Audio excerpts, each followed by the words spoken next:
pemetaan risiko merupakan sebuah tahap pengelompokan risiko dengan mengidentifikasi serta menganalisa tingkat risiko yang bertujuan untuk menetapkan risiko mana yang menjadi prioritas bagi tujuan sebuah perusahaan.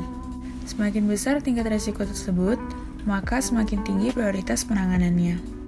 Teknik pemetaan risiko dapat dibagi menjadi dua. Yang pertama, probabilitas risiko. Ini menggambarkan besar kecilnya kemungkinan suatu risiko dapat terjadi. Semakin besar kemungkinan untuk terjadi, maka penanganannya juga perlu ditingkatkan, begitupun sebaliknya. Yang kedua ada dampak risiko, ini menggambarkan tingkat kerugian dan ancaman jika risiko tersebut benar-benar terjadi. Semakin besar dampak yang dihasilkan, maka penanganannya juga perlu ditingkatkan. Peta risiko dapat dibagi menjadi 4 kuadran. Risiko kuadran pertama mengancam pencapaian tujuan perusahaan. Risiko kuadran kedua, risiko berbahaya yang jarang terjadi. Risiko kuadran 3, risiko yang terjadi secara rutin. Dan risiko kuadran 4, risiko tidak berbahaya. Selanjutnya adalah pengukuran dimensi. Pengukuran dimensi bertujuan untuk mengetahui seberapa penting risiko tersebut dan bagaimana dampaknya apabila terjadi. Manajer risiko melakukan pengukuran dimensi agar mengetahui risiko mana yang harus diselesaikan terlebih dahulu dan bagaimana cara menyelesaikannya. Pengukuran dimensi dapat dilakukan dengan dua cara, yaitu dengan mengukur probabilitas dan dampak. Pengukuran probabilitas pada umumnya bersumber dari dua jenis data, yaitu data historis dan data prediksi perusahaan. Data historis dapat digunakan selama perusahaan memiliki dan dapat mengumpulkan data yang terkait dengan risiko yang akan dianalisis. Sementara data prediksi digunakan apabila perusahaan tidak memiliki data historis akan risiko tersebut.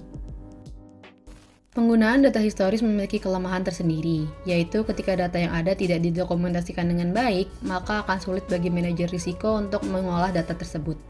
Kurangnya jumlah data juga dapat menimbulkan masalah karena dapat menyebabkan data yang ada tidak memenuhi persyaratan statistik. Tentunya, penggunaan data prediksi juga memiliki kelemahannya tersendiri, yakni penggunaan data prediksi sangat bergantung dengan model yang digunakan. Penggunaan model yang berbeda tentunya akan menghasilkan hasil yang berbeda. Data yang tersedia sebagai bahan dasar pembuatan model juga sangat mempengaruhi hasil prediksi. Pengukuran dengan penggunaan dimensi dampak merupakan pengukuran yang menggunakan besarnya akibat yang akan terjadi bila risiko yang akan dianalisis benar-benar terjadi. Dan pengukurannya tergantung dengan masalah apa yang akan dianalisis. Contohnya, untuk risiko keuangan, ukuran dampak sudah pasti akan menggunakan satuan rupiah atau nilai mata uang lainnya. Namun, untuk permasalahan seperti ukuran kepuasan konsumen dan kepuasan karyawan, pengukuran akan menggunakan indeks. Kuantifikasi risiko. Sebuah perusahaan dapat mengukur dua dimensi yang berbeda dalam satu peta dengan dua cara, yaitu cara pertama, nilai probabilitas dan dampak ditransfer ke dalam skala 1-10. Cara kedua, menetapkan skala probabilitas dan dampak untuk setiap risiko.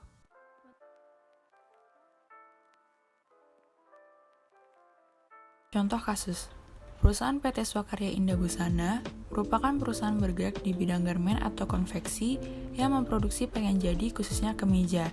Dan perusahaan ini merupakan satu-satunya perusahaan garmen yang ada di kota Tanjung Pinang. Perusahaan ini sudah banyak memproduksi kemeja. Perusahaan memiliki permintaan produk 60.000 kemeja per bulan. Dengan banyaknya permintaan dari pelanggan, perusahaan harus melakukan sistem dengan produksi yang cepat dan tepat agar bisa memenuhi kepuasan dari pelanggan. Hal itu didukung untuk mencapainya tujuan dari perusahaan, yakni untuk menjadi perusahaan yang berkualitas dan terpercaya di bidang kemeja dengan memberikan kualitas terbaik, ketepatan waktu pengiriman, dan memberikan harga saing. Sekarang ini, perusahaan belum melakukan identifikasi risiko dan manajemen risiko untuk mengelola dan mengatasi risiko-risiko yang mungkin akan terjadi dalam perusahaan tersebut. Hal itu disadari oleh pihak perusahaan dikarenakan sudah terjadi beberapa peristiwa yang berhubungan dengan operasional perusahaan yang tidak diduga pada sebelumnya dan merugikan perusahaan. Dari hasil observasi awal, dapat dilihat adanya risiko operasional perusahaan yang meliputi risiko sumber daya manusia, risiko produktivitas, risiko sistem, dan risiko proses. Identifikasi resiko. Identifikasi resiko yang dapat terjadi di PT Swakarya Indah Busana didasarkan dari proses bisnis yang berjalan dari perusahaan garmen adalah sebagai berikut. Resiko sumber daya manusia. A1. Terjadinya pencurian barang oleh karyawan. A2. Terjadinya kecelakaan kerja pada saat kerja. A3. Strategi pengembangan karyawan kurang efektif. A4. Performa pekerjaan menurun. Resiko produktivitas. B1. Pelaksanaan kerja tidak sesuai SOP. B2. Terjadi kerusakan mesin pada saat produksi. Resiko sistem. C1. Terjadinya gangguan pada komputer perusahaan yang menyebabkan data perusahaan hilang. Resiko proses. D1. Supplier terlambat mengirim barang. D2. Terjadinya kesalahan produksi sehingga menghasilkan produk yang cacat. Penilaian risiko.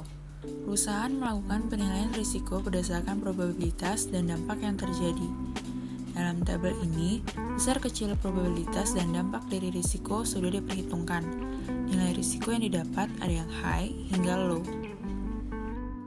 Pemetaan risiko. Pemetaan risiko dibuat dalam likelihood impact matrix. Dari tabel didapati yang pertama low risk.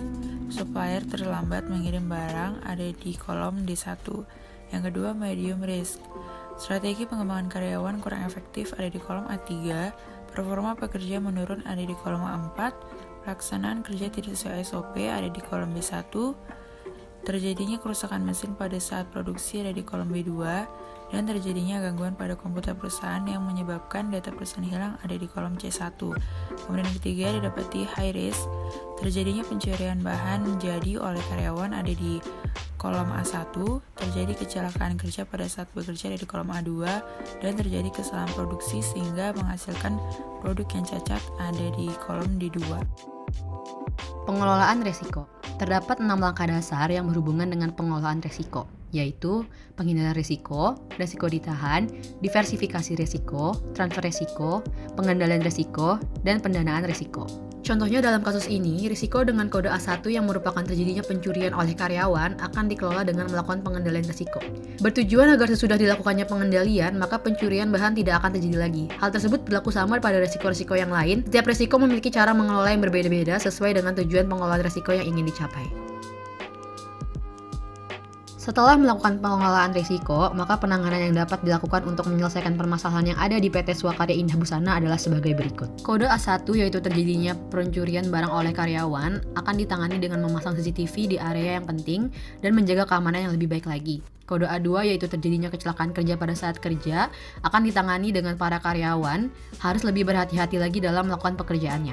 Kode A3 atau strategi pengembangan karyawan kurang efektif akan ditangani dengan mengadakan pelatihan secara berkala. Kode A4 yaitu performa pekerjaan menurun akan ditangani dengan memberikan hadiah seperti bonus bagi karyawan yang performanya meningkat.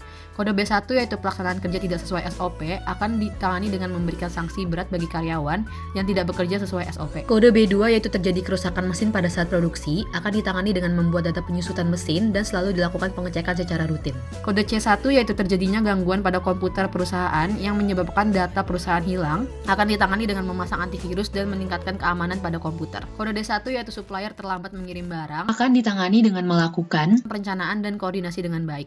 Dan yang terakhir kode D2 yaitu terjadinya kesalahan produksi sehingga menghasilkan produk yang cacat akan ditangani dengan diberi sanksi agar karyawan bekerja lebih teliti lagi. Kesimpulan, pemetaan risiko merupakan sebuah tahap pengelompokan risiko dengan mengidentifikasi serta menganalisis tingkatan risiko yang bertujuan untuk menetapkan risiko mana yang menjadi prioritas bagi sebuah perusahaan.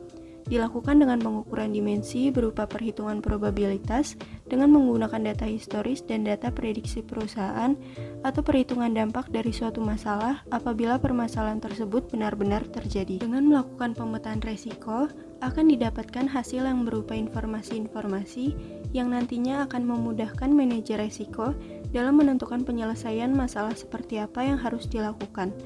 Oleh karena itu, melakukan pemetaan risiko merupakan hal yang sangat penting bagi manajer risiko.